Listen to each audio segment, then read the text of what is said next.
Welcome everybody to our 19th episode of The Week in Strange. We've almost made it through half a year.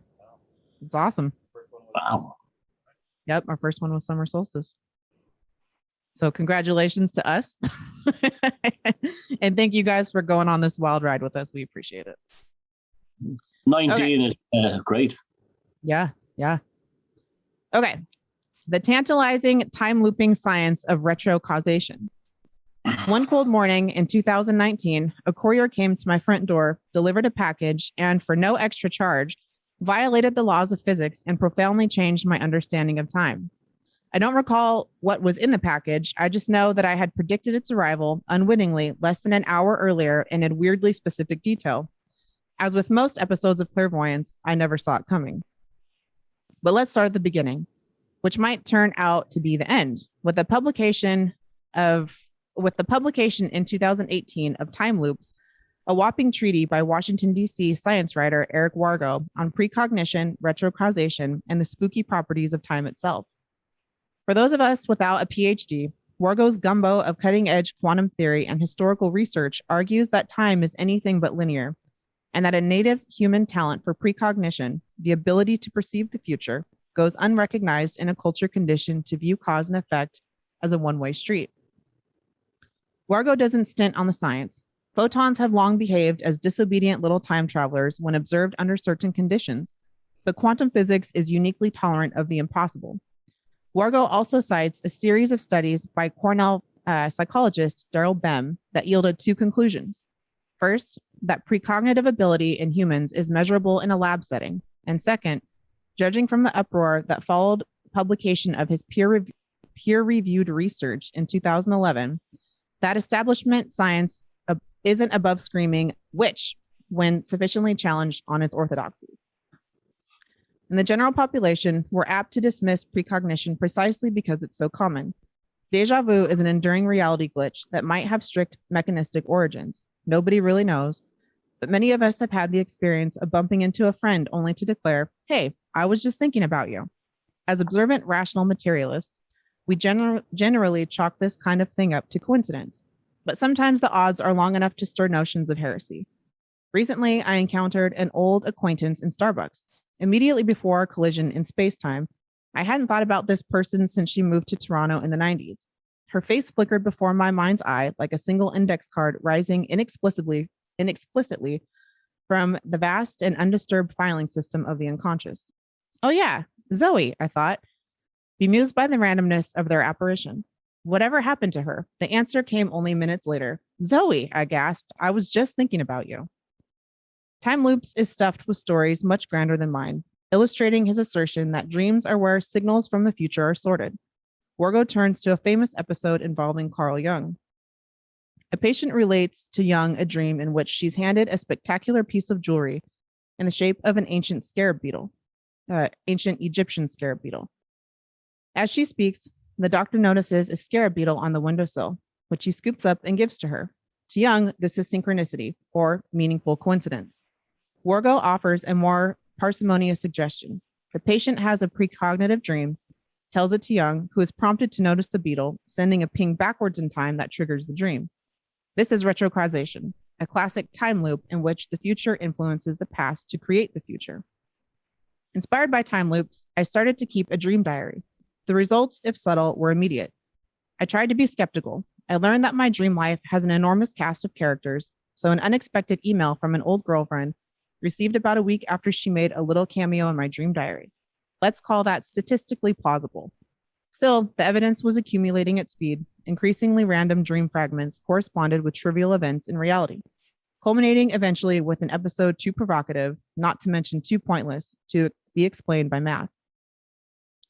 After a fitful night and just minutes before waking, I dreamed of an uninformed man gliding past my kitchen window in the dead of night.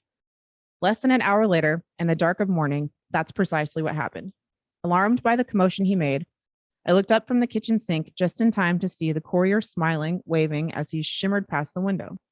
Smiling and waving was a detail I'd recorded in my dream diary a mere 30 minutes earlier. Confirmation bias?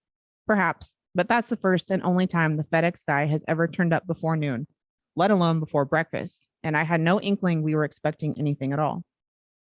The mapping of dream to reality with all the little fussy details was perfect. The dream was unique in that it had the ultra vivid quality I know from insomnia. As Wargo notes, it's in this hypnagogic state that we're most likely to encounter the future. He also jokes that other people's dreams are boring, and he's right, so forgive me. But the very banality of the experience is the point. Nobody is suggesting we're all Nostradamus, stricken by visions of the end times or blood-drenched catastrophe. Mercifully, precognition is a rather pedestrian affair. It's not paranormal, it's just normal.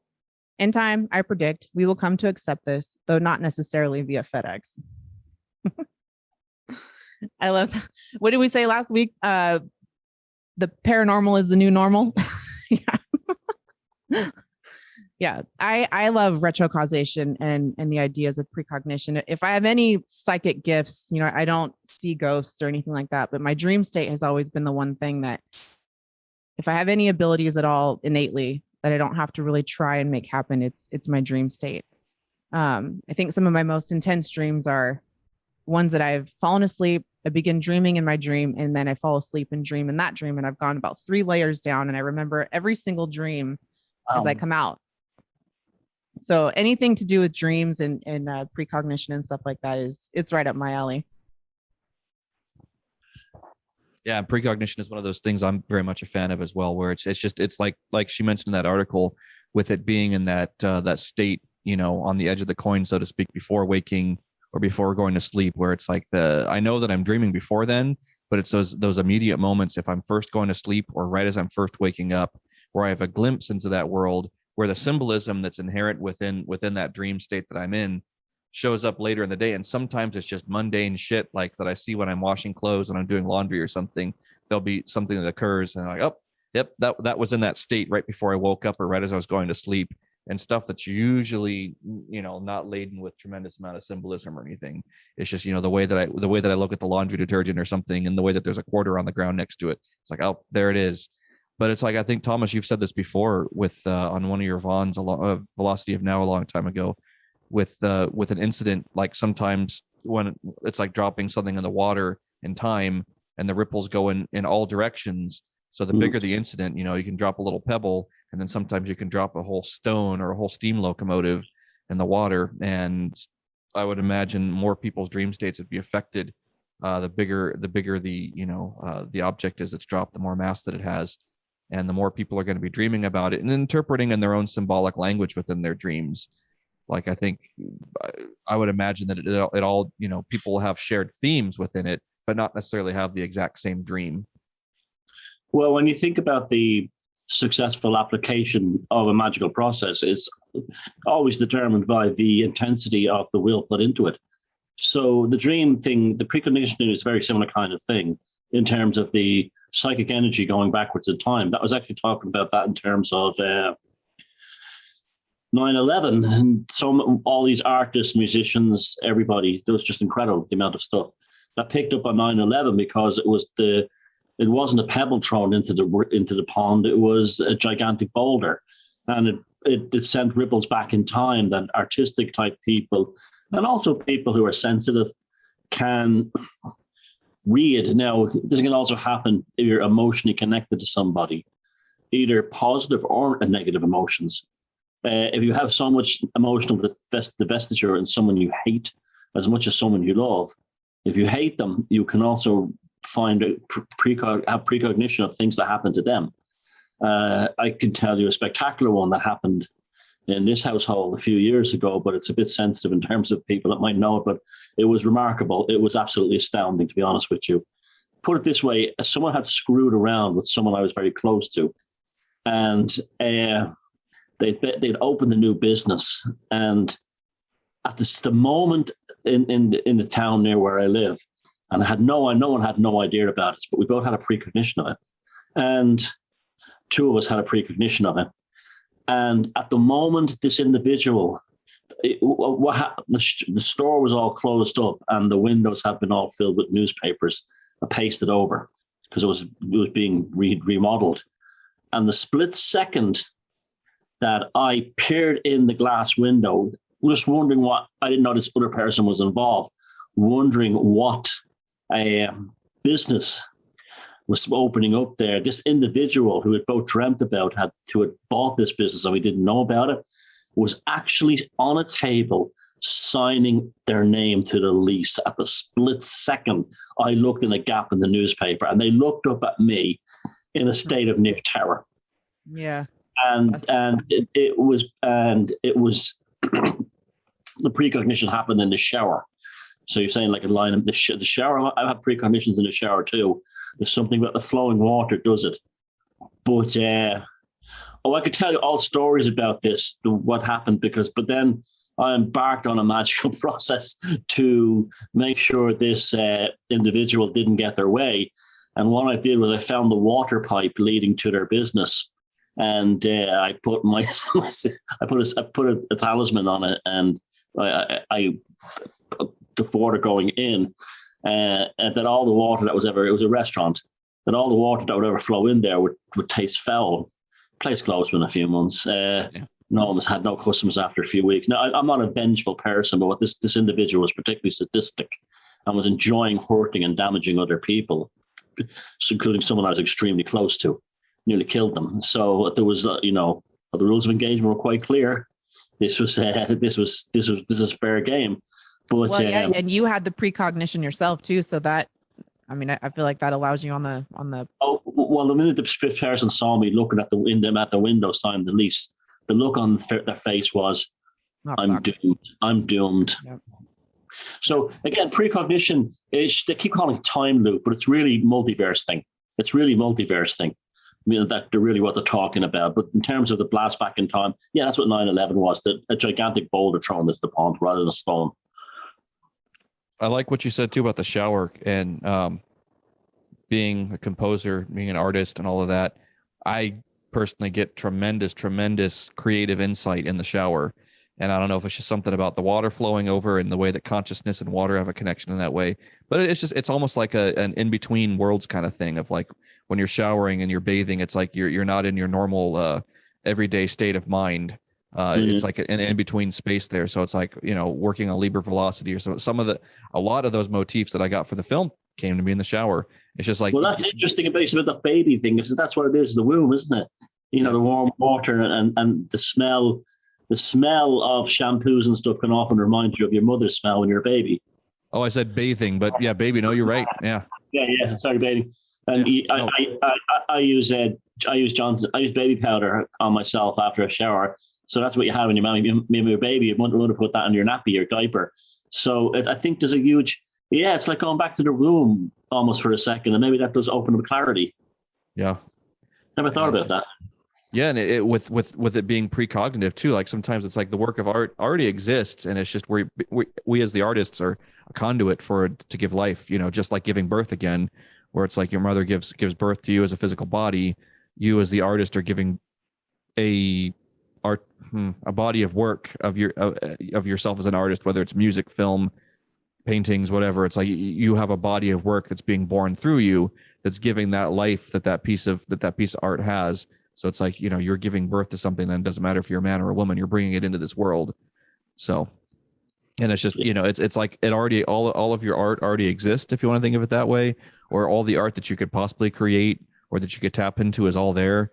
You just go in and find it. And it reminds me, I want to say it was Michelangelo. He was the one that did the David sculpture, right? And there's a story or whatever, and someone asked him, how do you do this? How do you take this piece of stone and make it look like it's moving, like there's the cloth and stuff is alive? And he said, I don't, how did he say it? He said it much better, but basically it's already in there. I'm just bringing it out. I think he said he takes away everything that isn't it, right? Like something like he carves away everything that's not the sculpture, like the negative space concept. Yeah. And he used to, he would actually go to the quarry, and the correct piece of Carrara marble in the quarry, he would say, okay, there's Moses, there's Apollo, right. He just put the raw piece of marble. He was a remarkable individual. And that's exactly it.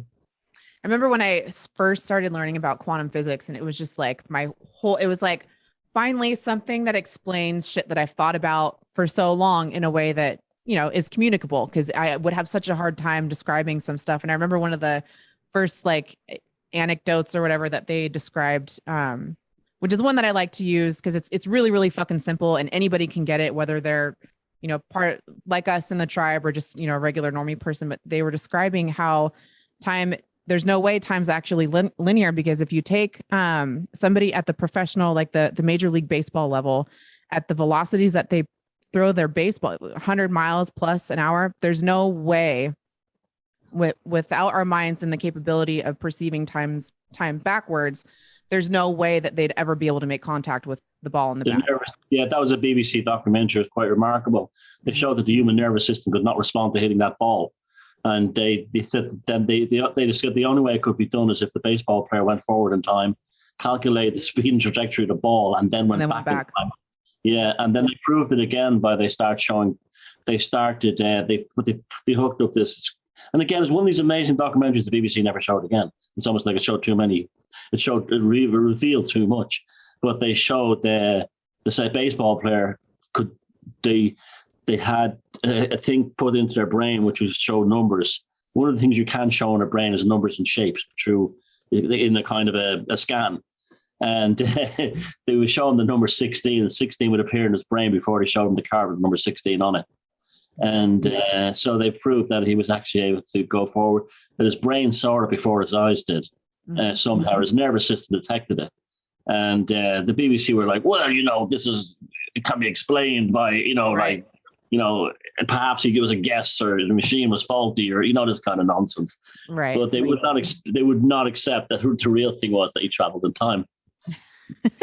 Well, yeah, I love that one because it's a really good icebreaker for, you know, somebody who maybe has just never. Yeah. It's like, it's their first time thinking about this type of stuff or whatever. And, you know, as Americans, you know, everybody over here watches baseball. It's like, oh, okay, that's relatable. Makes sense. Anyways, yeah, I remember you talking about that story with the water and the talisman.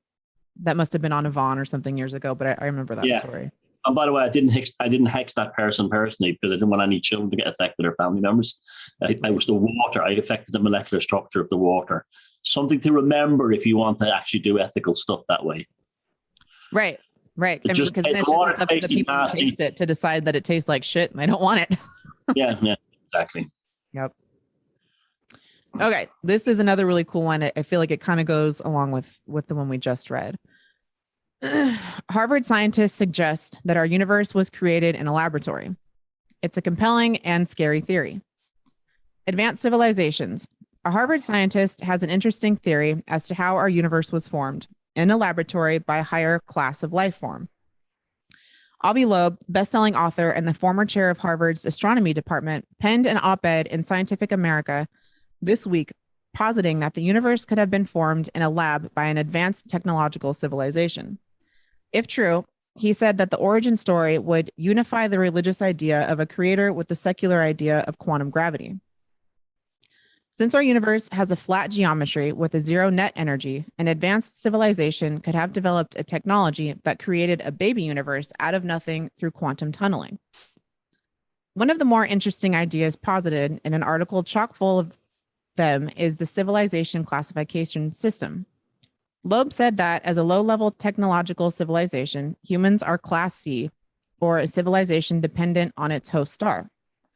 If and when our technology progresses to the point where we can become independent of the sun, then we'd be a class B. If we can create our own baby universe in a laboratory, like our theoretical ancestors, we'd be a class A.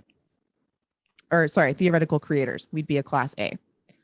Of course, there's a wide number of things in our way. The biggest hurdle being our inability to create a large enough density of dark energy within a small region. However, if and when we do ever get there, we'd be able to join our theoretical creators in Class A. In any case, the theory is compelling, humbling, and a little bit frightening as well. If Loeb's past theories are also to be believed, we're likely not the only ones out there gunning for a Class A status either. I like Avi Loeb. He was, when the whole Oumuamua thing was going on, he was one of the first, really high up there academic guys who came out and just like totally went against the grain and said, whatever his theories were about it, that it was I don't remember if he said it was a spaceship or whatever it was, but it wasn't just a rock floating in the way that the trajectory of it was just didn't make any sense. So his stuff is interesting for me to read. I don't subscribe to all of it. It's an interesting thing to ponder, though. Reminds me of the Douglas Adams' Hitchhiker's Guide to the Galaxy, how the Earth was created by mice, and Artie Bardflass won an award for his design of the Norwegian coastline. It reminds me of that, like we were created as a laboratory. Anything I think I'm kind of into this, but it also is a bit gaudy, isn't it? It's a bit of a god kind of thing. It says, well, it makes we have a god now. God, but in the 70s, God was a spaceman that was going to come back in Eric von Daniken books, and now God was a quantum creator. It seems to me it's a bit more Abrahamic Genesis again. But it's an interesting idea. The laboratory that created the universe is our human consciousness. I've no doubt about that. So, you don't have to have a grand creator, even if it turned out, and this is the kind of interesting paradox of it, even if it turned out that, say, it was created by a third force, say the octopuses, it would still be a creation of our consciousness that created the octopuses, that created the universe, that created us. You know what I mean? It's an internal loop. So it always, no matter what the protocol of the creation was, it always comes back to there. Right. Yeah, and that's the thing. Yeah, the whole concept of it though, but the idea of a creator, I always go back to the concept that we are all of us the ones creating this simultaneously.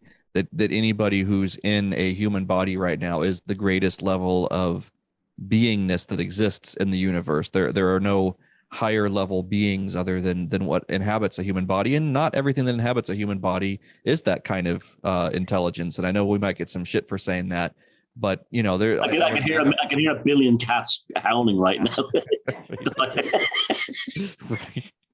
But I would say, yeah, that whatever it is that occupies a human body, that occupies maybe, I don't know, 20%, 10% of the human bodies that exist out there that aren't just automatons, are creator beings, because there are human beings out there who can't create. They can only they can duplicate things, they can replicate something, they can pair it really well.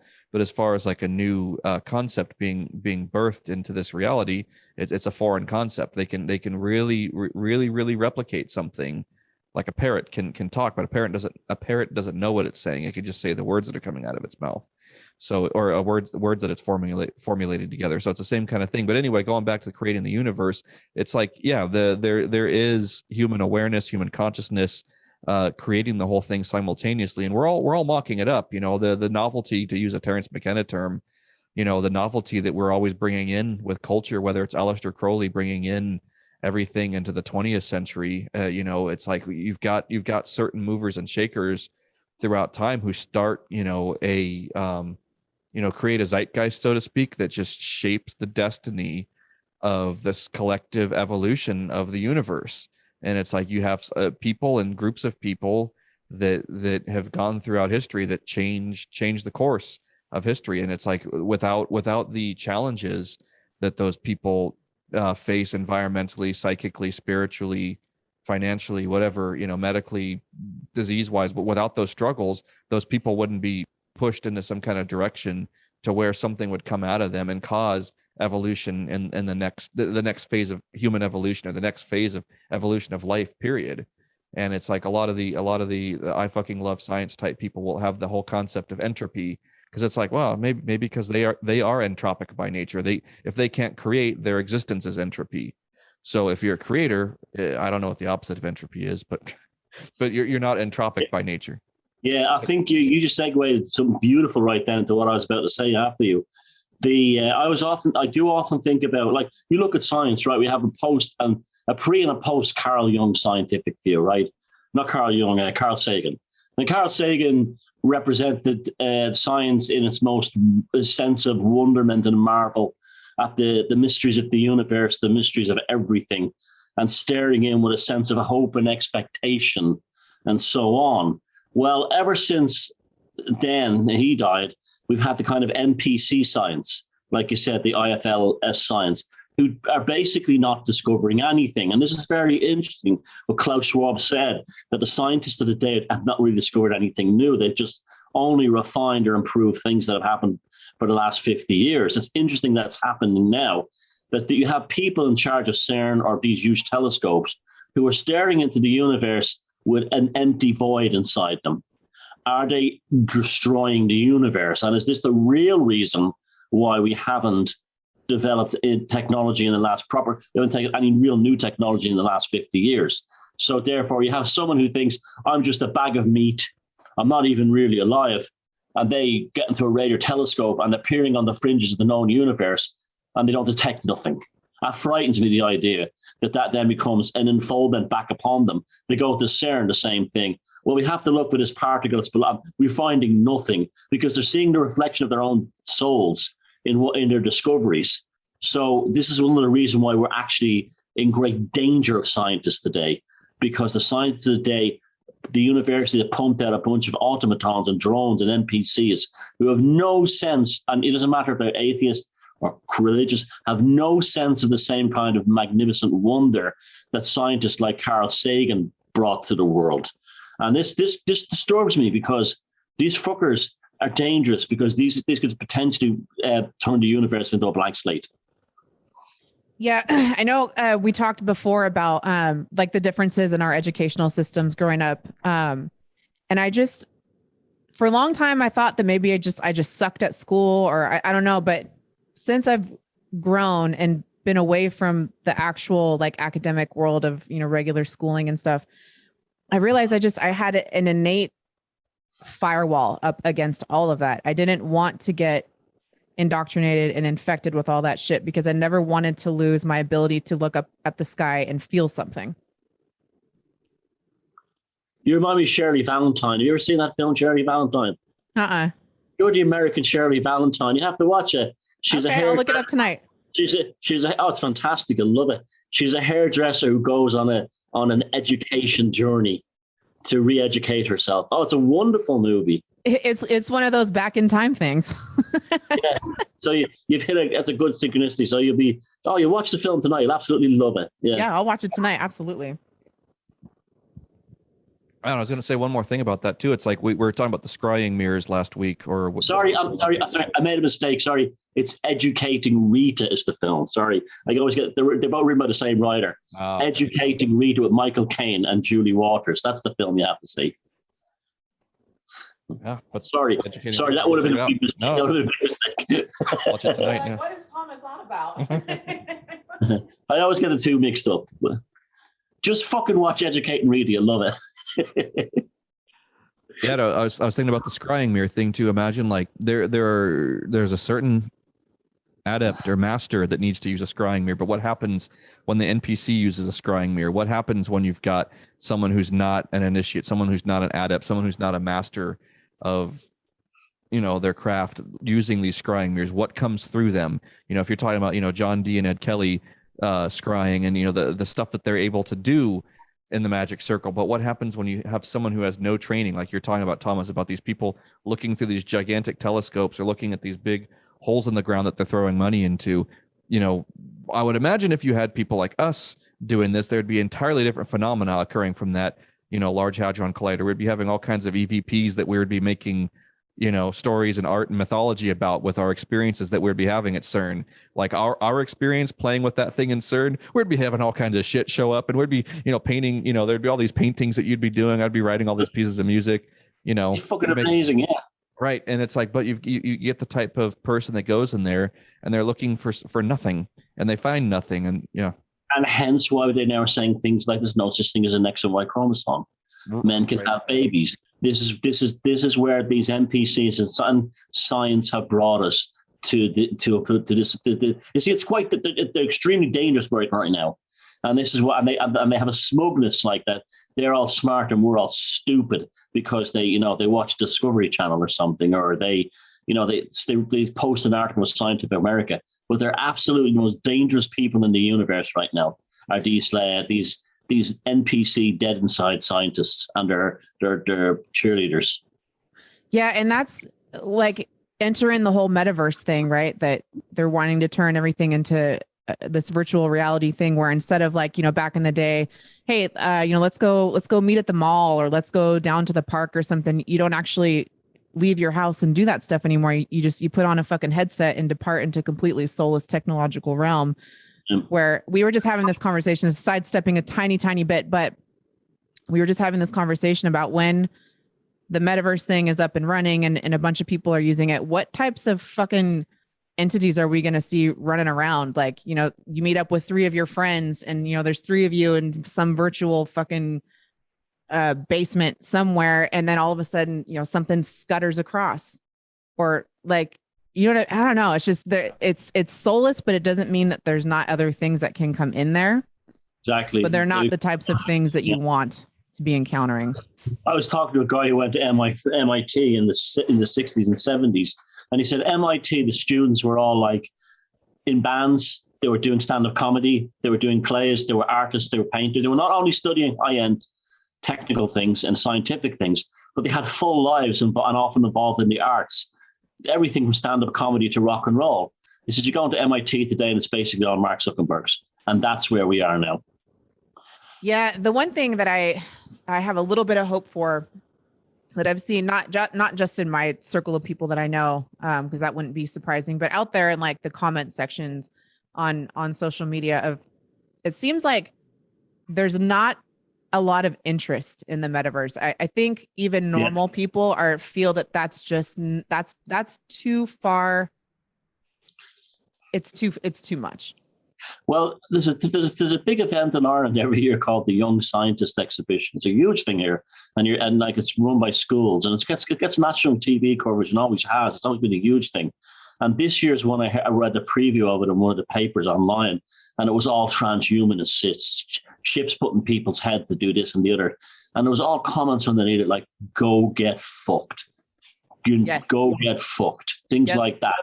And also the I fucking love science crowd have gone very, very quiet in recent times.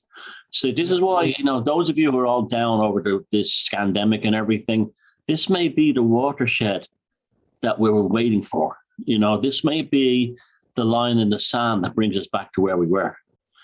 Because especially as this needlecraft is failing rapidly around the world. And, they're trying to tell people that children having strokes is normal and so on. And athletes dropping dead all over the place is normal. Yeah, we may be reaching the end of that particularly malignant phase of so-called intellectualism. Wouldn't that be amazing? Yeah. I think we're getting closer and closer to that, and that gives me a little bit more hope. Did you have something you wanted to say? Okay. All right. Well, we're just gonna keep on rolling here. This one just came out just a couple of days ago.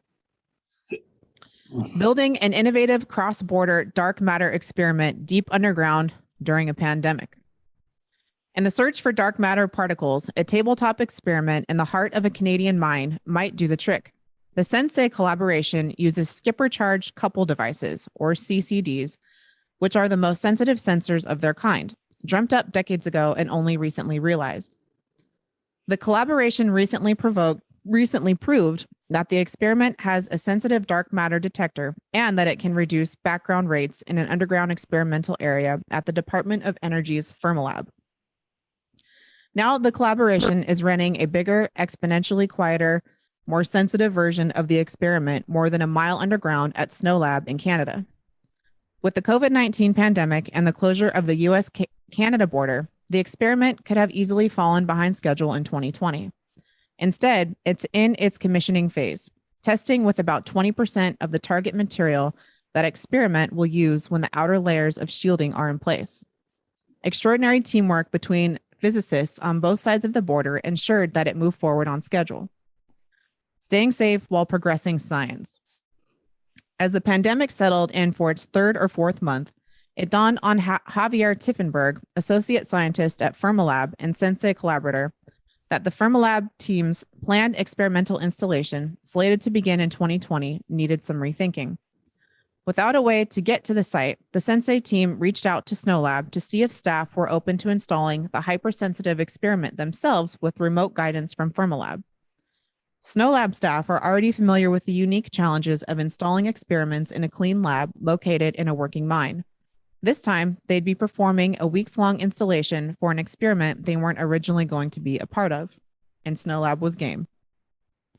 We will be their hands since they can't be here, Sylvia Scorza, research scientist at Snow Lab, said of the perspective adopted for the project. She's one of the Snow Lab employees who've taken on helping install projects remotely during the pandemic. When the people at Snow Lab said they were interested in contributing to this, and then from our side, the engineers and technicians said, yeah, we can do this. I was super excited because I really thought that this was coming together. Greg Durlow, an engineer in the particle physics division at Fermilab, designed the layout of Sensei, worked with the drafting group to make drawings of all the mechanical parts, and procured parts from on and off-site machine stops. Because of COVID-19 restrictions, effects on access to Fermilab's campus, he also did most of the physical assembly of the experiment. Testing, and a very pandemic-style party. Before the experiment could be put in Snow Lab's hands, it had to be tested and documented. We tested everything at Fermilab. We assembled everything in the same way as they would do it there. The first test was mechanical, putting together the outside shell of the experiment to confirm it would hold vacuum, and a thermal performance test. Sensei relies on cryogenics to run cold. To do this, the Fermilab team put on extra instrumentation to monitor temperatures and run diagnostics. Both performed as expected. And in the early fall of 2020, the Fermilab team installed a set of test modules into the experiment, turned it on, cooled it down, ran it cold, and operated the modules. The readout went off without a hitch. The team celebrated, each member of their own location, in their own location, via Zoom with champagne. Usually, the documentation is more a series of reminders than detailed instructions, and team members can intuit the process or rely largely on memory. Creating instructions for a team unfamiliar with the experiment required next-level communication. That mostly meant creating documentations with way more detail. Because the team knew the installation would be remote, they took advantage of their own assembly during testing. We took pictures of everything. Having that documentation was critical. But coming up with it wasn't without challenges. With multiple people documenting at different times due to the pandemic, communication within the group also became more important than usual. Different technicians had a different perspective, literally. As it turns out, we actually had opposite definitions of what was the front of the setup. The remedy, Sensei's newest and one of its most important components, stick-on labels. The team also built stop points into the documentation. Once a Snow Lab pair reached one of these points, they could determine whether they had time to proceed to the next step in a shift or if they needed clarification from the Fermilab team. Yeah, it's kind of, I don't know. It was intriguing. It seemed like it was going along with some of our other stuff that we were talking about, but again, it's what, to go right back to what you were saying of just, it's these people who have no spiritual sense to them about what they're endeavoring or what they're embarking upon, and it's just, they just take it from this completely mechanistic point of view, and nothing ever gets fucking done. But to add an onion to that ointment, right? These guys go down into a cave, right, to do these kind of like supernatural experiments. And then you think of all these jinns and everything that move in the caves as well, yeah, and deep tunnels. You often wonder if those entities are going down there for the same reason that these guys are trying, or are they coming through down there? That these guys are trying to like hack the mechanics of reality of the universe. There's a very good YouTube channel about, it's called Exploring Underground Mines and Caves or something like that. I don't know, it's not a paranormal channel or anything like that. But this guy has filmed some spooky, terrifying stuff in old coal mines and voices and everything. It is hell in that sense, like you go into the cave, into the labyrinth, into the abyss. And I wonder, the same force that drove those guys down there to do this study, or the same effects that happen under the ground, is also why we have those entities down that in those old mines and caves. Oh. Yeah, and it's just like when we found this article, it looked really appealing at the time. And then it's just like actually getting into it and reading into the meat. It's like, oh, it's so interesting to see that like the person that would be interested in this type of article thinks that this is interesting. Like that. Right. I know. It's like, like, oh, this is what the NPC thinks is interesting, but it's like they wouldn't even consider the whole gin thing. They wouldn't even consider like the most that they would find is like, oh, they were working on their Zoom call and they all had their champagne together in the remote location. It's like, Jesus fuck, like this is when you got to that bit, it was like, yeah, right. Right. And it's just, but that's what these types find interesting. It's like, oh, cool. The type of people that hold their mouth open really wide and like, that that look I'm talking about. Yeah. So, but it's like initially like, oh yeah, this seems really interesting. And it is synchronistic that like all of the stories that we pulled together for this week have a thread tying through them again. And we'll tie in nicely with the next one, I think after this. No, it doesn't. Maybe it does. Maybe it doesn't. But yeah, we'll find a way. But no, it does. I'll know how to tie it in. I just figured it out. But yeah, it's weird how they go down there and the entire article basically says nothing. And I mean, even the whole concept of dark matter itself, the whole concept of something that's not, everything is made of nothing, is the way that these types look. This type of person looks at things like that. Everything in this universe is made up of nothing, and we're going around looking for nothing, and we found nothing. So found nothing. Well, when Oppenheimer saw the first atomic bomb explode, he quoted the Bhagavad Gita. That's the difference between scientists in the past and scientists now. Yeah. That what do you say? Now I'm become the destroyer of worlds, right? He goes, brighter than 1,000 suns. I'm the destroyer of worlds. That's why Shiva is in front of CERN. Right. Yeah. Do you remember when they opened CERN and they did that really really interesting, that ritual, that opening ceremony ritual? That wasn't CERN. That was the Gotthard base tunnel. It was in Switzerland. But that was still, I know why that was, because that's the Devil Bridge there. And the Devil Bridge is where there's a story of the devil. The devil would not let people pass from one valley into the other across the Gotthard. But there's an even other interesting story to that, is that's where the Druids may have the spot. There was the four treasures of Ireland were after the Gaelic League the Gaelic lords had given up power in 1611 here. The Pope demanded the four treasures of Ireland that were given to the ancient Irish by the Tuatha De Danann. And Druids called Fila at the time were entrusted with bringing these four treasures to the Pope. And they said, oh, we lost them in the Gotthard. They fell down into the Gotthard. So it's kind of weird. That's a spooky place. That's a very interesting place by itself. It's strange and fascinating folklore. I'll have to look more into that. I know I've heard of it, but that must have been one that I meant to research a long time ago, and it fell off my radar. So yeah, I'm glad you brought that part back up. Yeah, and that was Pan. That big devil was Pan.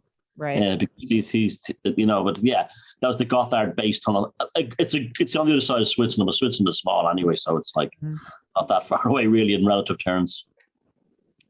All right. Well, are you ready to take us away with the psychic weather? I am indeed. All right. Is it bad? Is it great? Are you happy? Are you irate? The weekend psychic weather.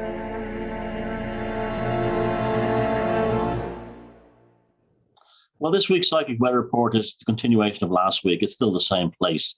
The knives in your back are still flying, and the betrayals are still coming. The betrayals are now taking on a more sophisticated aspect in terms of tapping into the core of you as a person, tapping into your things that may have bugged you growing up or bothered you growing up. These predatorial types will now try to tap into these things, to try and to get into your skin, to get on your nerves, to kind of drive you, piss you off in this way. This is definitely seems to be happening with the phases of the moon.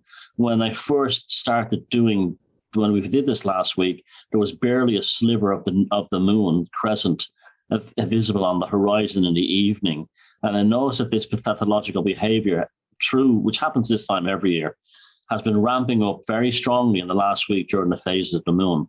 So right now it's particularly strong, but I notice it's also more sophisticated, where someone might remind you of something you did when you were growing up that hurt you or you're ashamed of. It's like, condescending remarks like, weren't you in prison for like drunk driving? Or, didn't your first wife run off for a fella? This kind of thing. Didn't you get fired from that job because you're thick? This kind of stuff, like snide, backstabbing kind of remarks, but hidden in a kind of a jokey way. I'm only messing, the most vicious form of passive aggressiveness. These people are really revealing themselves right now. I think this is the time of year a lot of us are having changes. We're actually considering things to do going forward, new projects and stuff like that, things that will do us over the winter. They're going on their feeding frenzy, and they're trying to tap into this creative energy that you have now. I was just looking through my Thoth deck, and I see the Prince of Cups. Right there he is. And that's really what the psychic weather is at the moment. This bastard is in the sky, hovering around on his raven. He's looking for you. And in this aspect, he'll dive down upon you and put their knives into your back and then run away. So it's the same as last week, and it might be the same next week. But I didn't think it'd be as bad as it is now. But say, go back to last week's psychic weather, multiply it by 2 or 3, and that's what it is this week. I wish on a positive sense, and there's always a positive sense because shadow and light are the same thing. You're finding out who you're not going to have in your life next year because you don't need them, and that's the positive message. The pain in the asses are revealing themselves. You're getting better. You're trimming down your life. You're attenuating your social circle, narrowing it down into what you really need and what you like, not what things in your life that you need to do. So that's the week in psychic weather this week.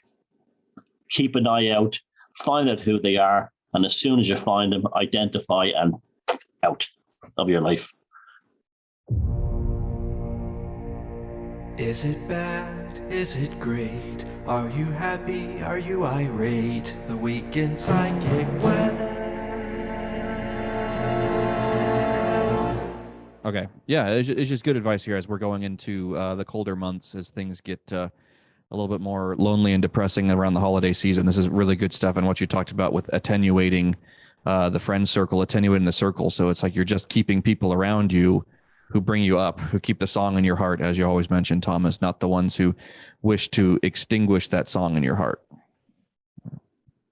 And also those traits within ourselves. Yeah. Good time for taking stock and saying, maybe I'm not doing myself the best of service right now. Yeah. Yeah. That right there for me,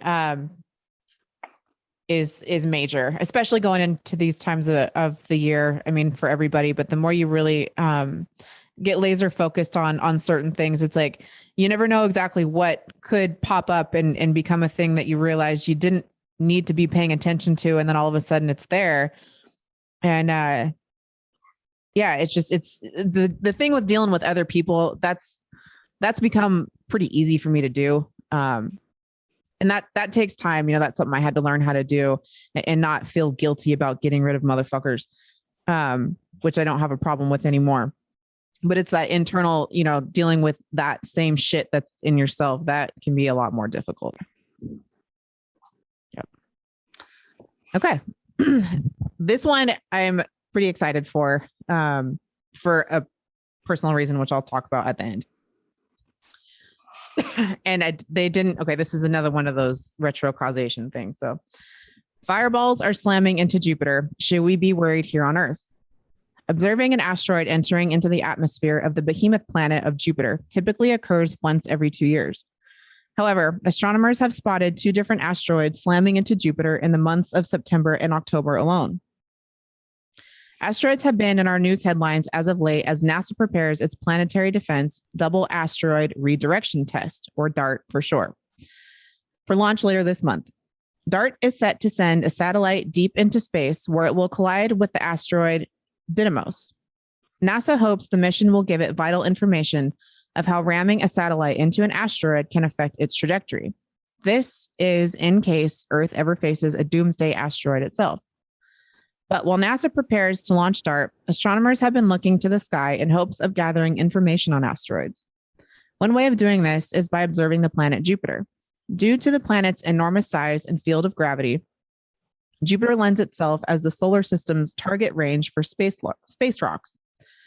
While it is rare to actually see an asteroid pummeling into the planet, the information it gives can tell astronomers and scientists more about the solar system as a whole. The task of observing these collisions is typically placed upon amateur astronomers. it would take too much time for professionals to use a high-powered telescope, especially since these occurrences can be viewed with small telescopes. So take heart, amateur astronomers. Your efforts are indeed important and needed when it comes to capturing these flashes of light.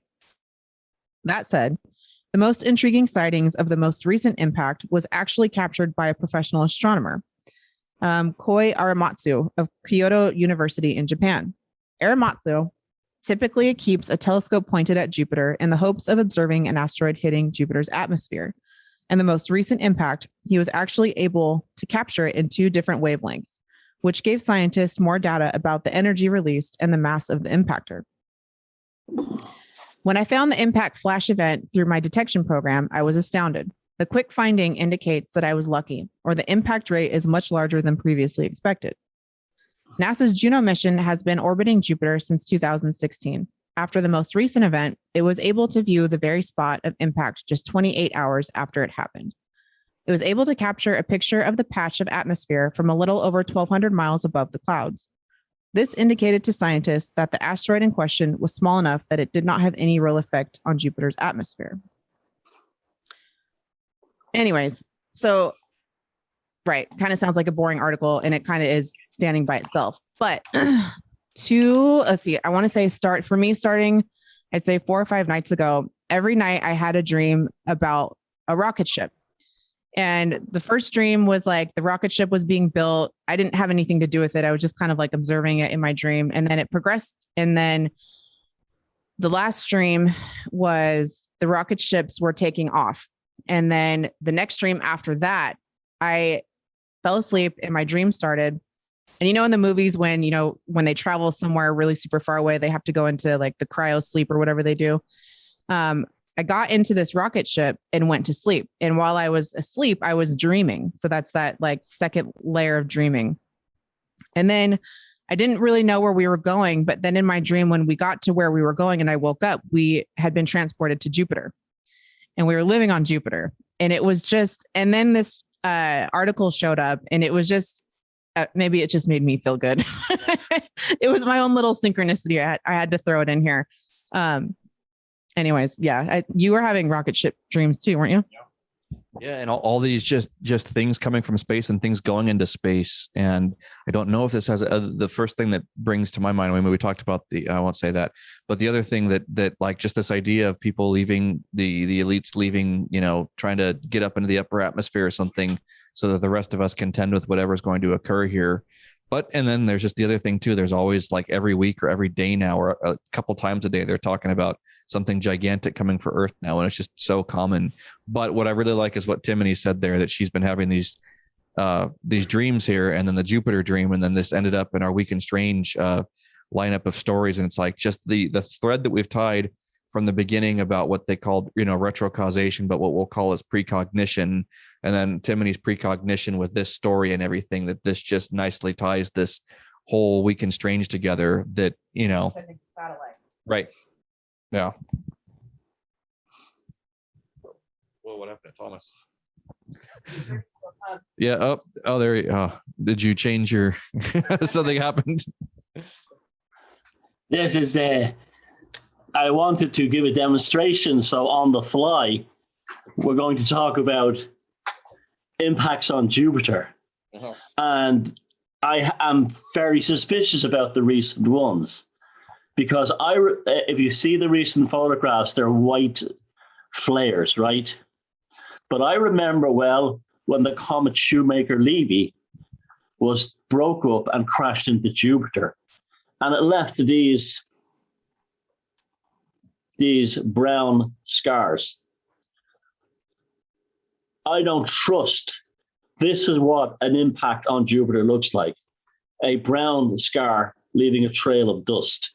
What we saw on the video was very different. It was generating light, which suggests to me that we may be dealing with something like a piece of antimatter that hit Jupiter. Very similar to the Tunguska effect that hit Siberia 120 years ago. This is because there's something dodgy about that. This is what an impact on Jupiter looked like, not like the picture you showed. So something is funny up with that stuff. Something odd is going on with all that stuff. So see, could there be any more different? Right. So any of you clever people out there that have an answer to this, tell us what's going on. My first thing was, it wasn't that. It was something else indeed. It was something very different. And I think there's more to this story than we're being told. And that's a pretty neat thing you can do, put a picture behind you. I feel like a proper school teacher. But yeah, so there you go. I'm not. You know what NASA stands for, right? At first, no straight answer. At first, I bought that story, but then I've seen pictures of impact on Jupiter before, and it was not like that. And then I just showed you the picture of what it was. It was not a white flash of and that thing. I've even seen the video of it. It glows like that. So maybe it is a piece of antimatter and similar to the Tunguska effect. I was just about to say, I think the answer to all this lies within Timony's psyche with his dreams he's been having. And then she just said maybe it was her. Because it's like whatever dreams Timony is having about Jupiter right now and this occurring, yeah, there's got to be something there. You have to make a film out of it or a piece of art or a song or something out of it. No, you know me, I've been all the last 2 years, I've been thinking that maybe the Rona is a cover story for something cosmic like an asteroid. We're in an asteroid-rich field or something. Yeah, and just with, again, what I was just saying a minute ago about this idea that the elites and the Bezos types and, you know, are all going up into the upper atmosphere. That might be another safe, I don't know if that would be a safe zone if something were to discharge like a plasma arc from the sun to the earth or it would be a safe zone for an asteroid though. It would? Yeah, all you have to do is stay up. I mean, you have a lot land, especially where those rockets land. They don't need parachutes that come down like this. You know, yeah. I mean, that would be a very safe zone up in space while the tsunamis are happening. Wait for them to die down a few hours later and on dry land. Yeah, I'm sure they have different scenarios laid out where if it were to occur this way, these continents would be covered partially, in in another scenario, and they'd have to send like a survey team out. And, go, okay, location Delta looks like the one we're going to be going to. And, they come back down on location Delta, wherever that is, if it's up in the Pyrenees or something, or someplace like that. Well, they would be safer in things like hot air balloons, airships, and maybe even some aircraft with parachutes that if the EMP did affect it while it was in flight, they could parachute down onto safe land. They probably couldn't land because all the air traffic control stuff would be destroyed. But I mean, if you're off the Earth and something like that happened, you've got a pretty good chance if you're a good distance away from it. The thing is to not be on the ground. If there's a tsunami, that'll happen and end very quickly, and all you have to do is come back down when it's over. And it's just there's got to be, I'm noticing with as we progress on the Weekend Strange, there's a nice thread that ties all of our stories together. So I imagine there is a nice, silver, platinum thread tying between these stories today.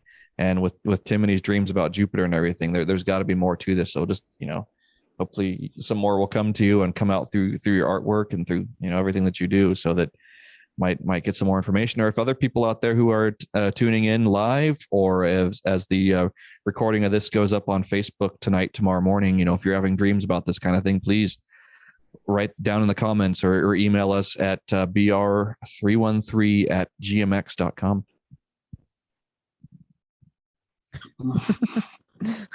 Feel the yawn. Don't start that yet. It's contagious. All right, we're going to wrap it up with this one. I found it and it looked really eye-catching. So here we go. How scholars cracked a medieval alchemist's secret code. Written in a puzzling Latin cipher, it contains his formula for eternal life. In summer 2018, Megan Piorco was deep into research for her doctoral dissertation on 16th and 17th century alchemist and physician Arthur Dee. On a beautiful London day, she called up a little studied alchemical notebook from the archives of the British Library. Immediately, Piorco was intrigued. The notebook, to which both Dee and his famous alchemist polymath father, John Dee, had contributed, was odd. The fabric and leather-bound manuscript has 31 leaves of both parchment and paper. Certain pages are written upside down, so Piorco had to flip the entire notebook to read it. It was on one of those inverted pages that she found a puzzling passage written in code. On an opposing page was a strange-looking tablet filled with letters.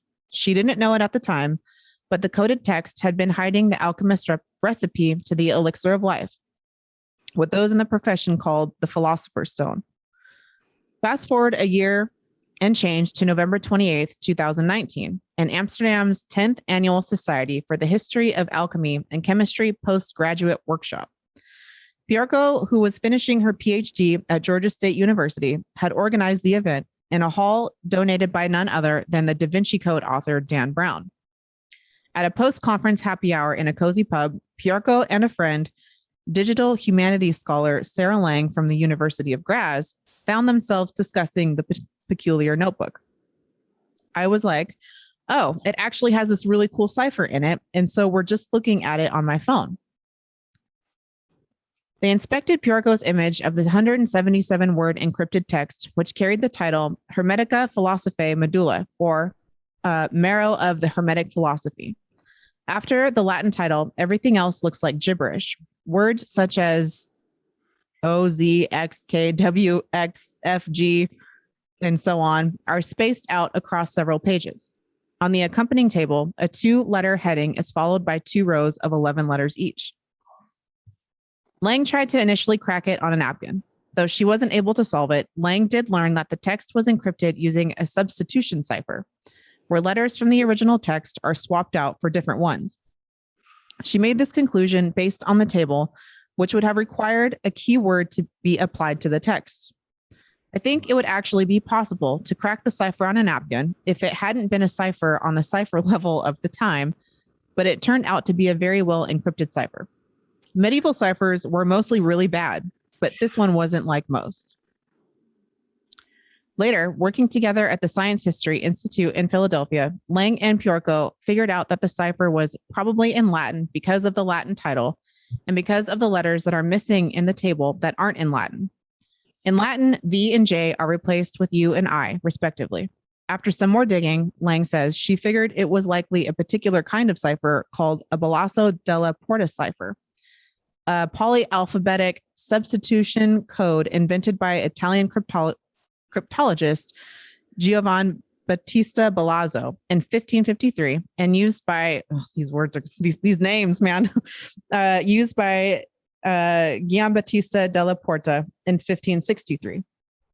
Most exciting of all, a note scrawled in the margins indicated that Arthur D had likely written the encoded text at the time he claimed to have discovered the recipe for the Philosopher's Stone.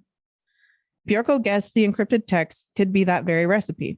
Armed with these discoveries, but no actual solution to the puzzle, it was time to call in the professional codebreakers. Piorco and Lang published their work as part of the 2021 Visual Histocrypt Conference in September. The conference has a very interesting audience. It's mostly computer science people interested in historical ciphers, and then a few historians who basically pitch their ciphers that they can solve, and then those hordes of computer scientists jump on it and try to help out.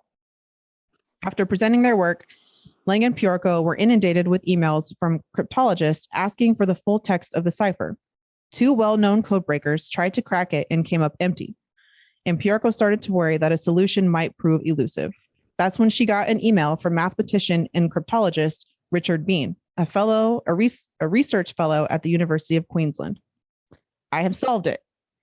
Bean has a knack for figuring out previously unsolvable ciphers, from a 1920s Irish Republican Army's encoded military message to one Cambridge professor's encrypted note from beyond the grave. A regular at Histocrypt, Bean came across Lang and Piorco's cipher around August 10th. I immediately started looking at it, mainly on the weekends, and I solved it around the 29th of August, so it took a few weekends. The first step was to look at the frequency of the letters. Then, assuming the cipher was a Balazzo della Porta, B needed to figure out the keyword. In a Balazzo della Porta cipher, the keyword, a password of sorts to the code, is used to determine how one should substitute letters in the encrypted text. Bean scored the text for repeated letter patterns indicative of repeated Latin words to reverse engineer the keyword. He finally figured out that the key word wasn't a single word, but a staggering 45-letter phrase. Sic alter liaison aurora felici portabellis urlela colcho. I'm sorry for anybody that speaks Italian. I'm sure I totally just ruined that.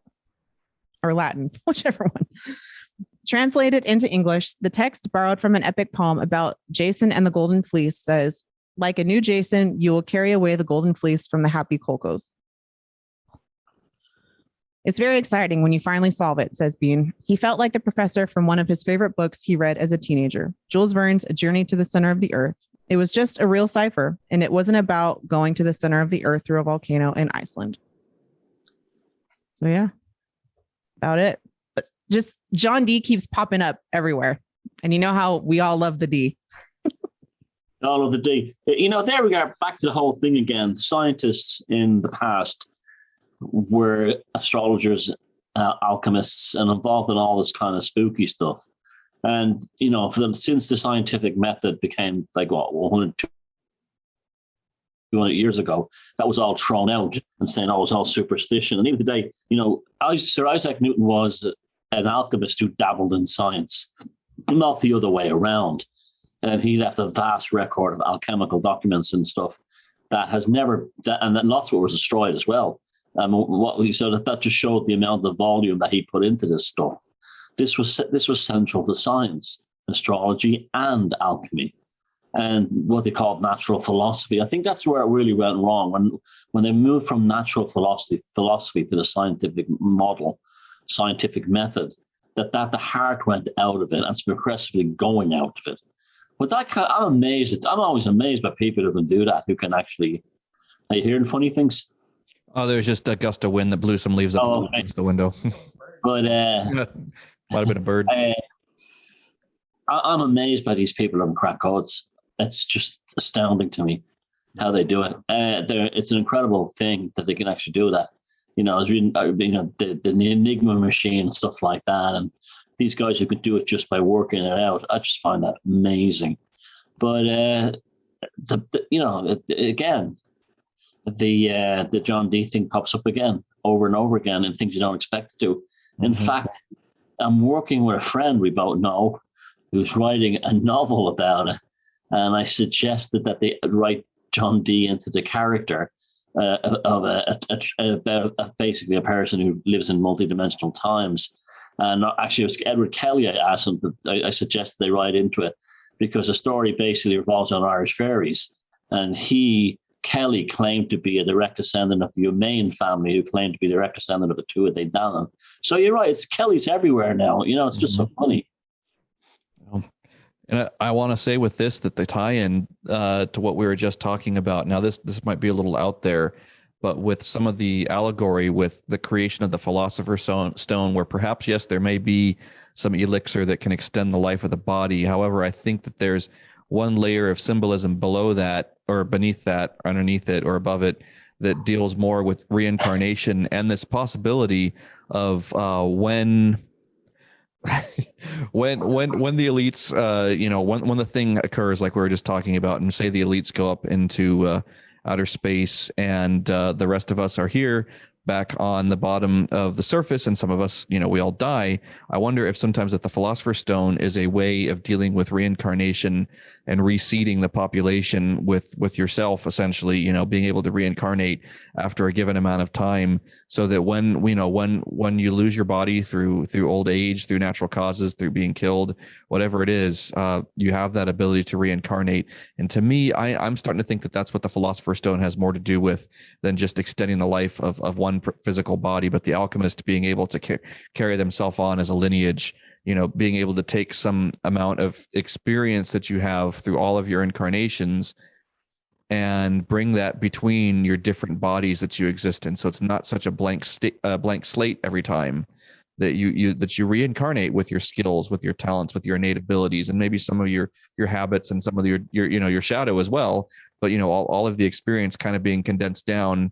The solva et coagula thing, just everything being reduced down to one little drop of essence that reincarnates over and over again. So the thing tying all this together, I do wonder about that, with this idea of, if there is some big cataclysm and it wipes, a good amount of us off the planet, those of us who are here in, the greater tribe and people like us, will have that ability to reincarnate, where the people who are looking into nothing to find nothing and finding nothing by looking into nothing for looking for nothing, will just, they will cease to exist. They will be the entropy that they're always talking about. They won't reincarnate. They don't have that ability to project themselves out beyond their body and present time. They can't be like that baseball player who can project themselves out a little bit in time, or projected themselves out into 3 incarnations from now, 7 incarnations from now. That idea of being able to look back, on your time track before and behind the current body that you live in, and being able to think in those concepts, that I would imagine if that's a foreign idea to you, you might not have that great of a chance. Yeah. By the way, if anybody wants to learn about alchemy, I highly recommend this book. It's published by Taschen, who are the German publishers who publish mostly art photography books. It's called Alchemy and Mysticism. I've seen this brand new in stores for €10. I paid 20 for it when it first came out.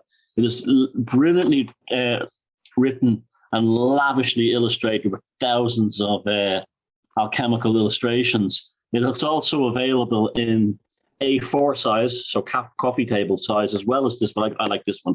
Something very tidy and neat about this. But if you want to learn about alchemy, get this. Highly recommend it. Highly recommend it, and you can get it in a lot of. I've seen it all over the place, and it's usually dirt cheap. That's one for your 40 library. Alchemy and Mysticism, published by the German publishers Taschen, but it is in English, this version. My thoughts on immortality and this whole quest for the philosopher's stone and everything about that is like what Jason was saying with the reincarnation and coming back with certain things is to me, immortality isn't necessarily even supernaturally extending your lifespan beyond what would be normal. It's living and dying, but being able to return with unbroken memories. I think that's ultimately like what true immortality would be, is you don't lose any of your memories from all of your incarnations. Tell the world what your little boy said this week to you. You posted that on Facebook. Oh yeah. God, I think he must have been 3 years old. He's 7 now, so it was 4 years ago. It was really early in the morning, like little kids wake up. It's ridiculous what time they wake up. And he shook me awake. It was like 6:30 a.m. or something, which is really early for me. I'm not a morning person. And I said, Mom, wake up. I have to tell you something. And I was like, oh, okay. What is it? And he said, I just want you to know that that you're the best mommy ever created. You're my favorite mommy, and I like you so much more than my last mommy. Ooh. Yeah. So that was a little reincarnation talk. A lot of kids say this to their parents, and their parents are often very frightened by it and say, oh, don't say that again. Oh, no. I was like, tell me about past mommy. I know. You have that group in the Lebanon, the Druze, and they actively encourage their children to remember their past lives. Yeah. And every morning too, the very first thing I say to him when we wake up is, good morning and a snuggle. And then, what were your dreams like? And sometimes, I don't know. I don't really remember them. And then sometimes like he just has these wild things, these things that he dreams about. Like one I always remember is he had a tablet, because kids and tablets, whatever. He had a tablet, but anything that he wanted in real life, he could imagine it. And then it would show up on the screen on the tablet, and then he could reach into the tablet and pull it out. So, yeah, kid stuff. They're pretty awesome. They're pretty great. I learn a lot from my kid all the time.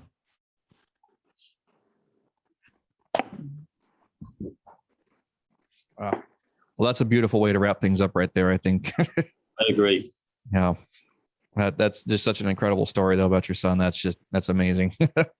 Mind blowing, yeah. Yeah. But I think it's what people stop having those reincarnation memories somewhere around like 7, 8, 9, 10. I don't know if that's just because it gets discouraged, or if it's something physiological or psychological about the development of the human body around then. But it is amazing though how kids will just openly talk about that so easily. And as Timothy said, if as an alchemist, if you do have the ability to have, I don't want to use the word like total recall, but have unbroken memories as you reincarnate. So that's like I would imagine, I don't know, like I said, my evaluation on it is that the body and the mind are both a construct that exist temporarily. And once the body dies, the mind dies with it. But there is something that can transcend that. And that bit that can transcend might not have normal waking everyday mind memory, but can have intuition memory, if that makes sense. And it takes training to be able to go, oh, you do have this within you. There is this personal record that's there, that you've got everything inscribed upon it. And you have to train yourself to be able to tap into that, where like your everyday internal monologue that you have might get glimpses from that. But that internal monologue you have is more of a construct of your physiology, which is a very much one incarnation thing. But that intuition that you bring, it's like just little sparks of things like deja vu, like precognition, all that will go, oh shit, there's more in there. And I think the more you listen to that, the more of that bubbles up from the surface. And the people that, when you deny those things and you don't listen to them, less of that stuff's going to come up. But it's like, it's like having a cat. The cat's got to learn to trust you before he'll come and sit on your lap.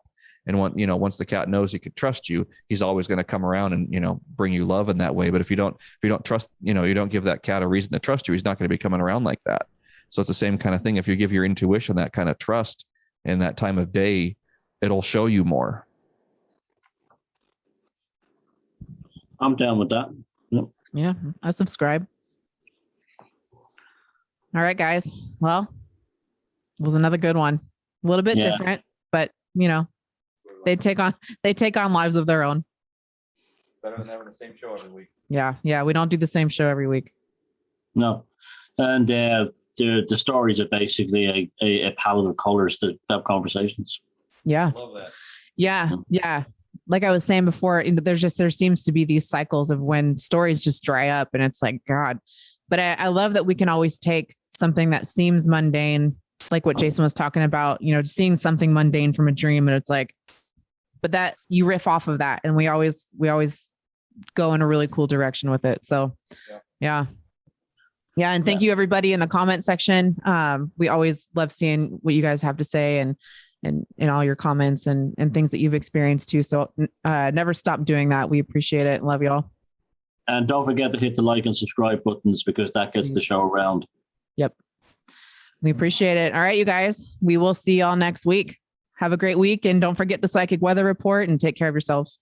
Yeah. And have a strange week. Have a very strange week. Bye.